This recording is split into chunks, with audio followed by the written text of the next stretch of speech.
What I want to talk about is whether your money is sleeping on you or if you've activated it.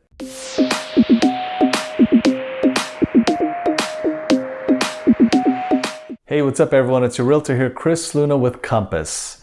And in today's episode of Coffee with Chris, what I want to talk about is whether your money is sleeping on you or if you've activated it.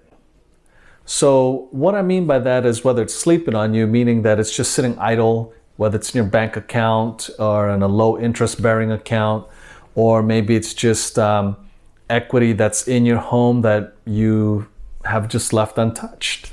So that's what I mean when it's sleeping on you. It's just not doing nothing for you. It's not gaining any interest. It's not gaining you any equity, and it's not growing for you, right? So when I talk about activating it, what I mean is reinvesting it. So you can reinvest it many ways. Some people put it in stocks. Some people put it in commodities. I mean, there's a myriad of investments out there that's available.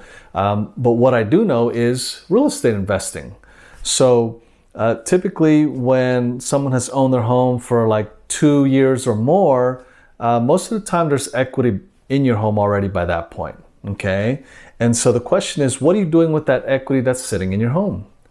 Are you gonna use that equity and say, sell your house, use that equity to buy your next house? Maybe it's an upgrade, maybe it's a move up, maybe it's downsizing, maybe it's just moving to a whole different area, right? Or what about the idea of maybe doing a refinance on your home, lock in the low interest rate, take out some of that equity, and then reinvest it into a rental property? That's another option. You can stay in your current home. If you love it, it's perfect for you, fits everything you're looking for. Great, stay there, buy rental property, let that start making some money for you. Or you can do it the other way around. We could flip it and say, hey, what about if we do a refinance, take some cash out, lock in a low interest rate, take that equity that you have gained, buy your next property, potentially your dream home, take your current property and turn that into a rental. Now you'd have two homes potentially growing equity for you, appreciating, building you wealth, right?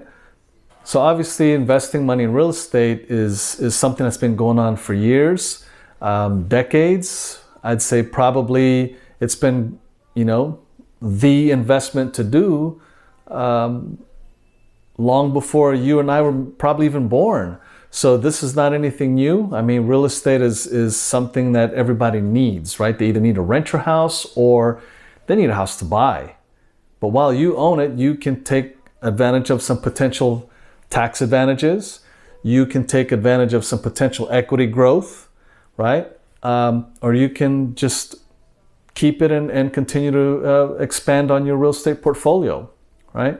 So with investments, there's always going to be risk. I mean, I get asked all the time, hey, Chris, but if I buy multiple properties and the market crashes, then what? Well, I mean, softening of a market or market crashing, those are all possibilities, right?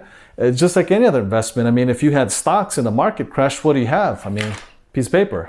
So it's a little bit different. I mean, with real estate, it's something tangible. People need it.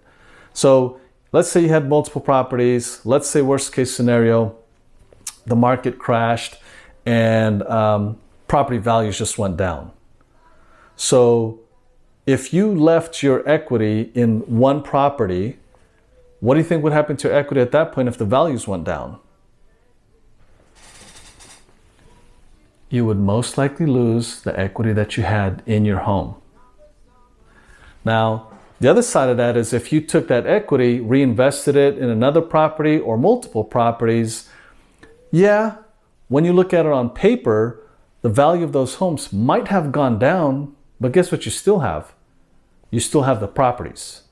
And with that, you can still continue to rent them, or if you need to, you can sell them. But during times like that, when the market crashes and people lose jobs and whatnot, people need a place to stay. If they unfortunately lose their home due to some unforeseen circumstances, guess what they got to do? They're going to have to rent your home, right?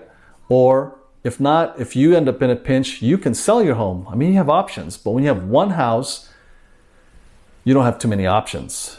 And I know this isn't for everybody. Some people who would rather not take the risk would rather just say, hey, I'll rather just stay in my one house. If the equity goes away, fine, but I still have my house and they're not worried about it. Great, that's fine.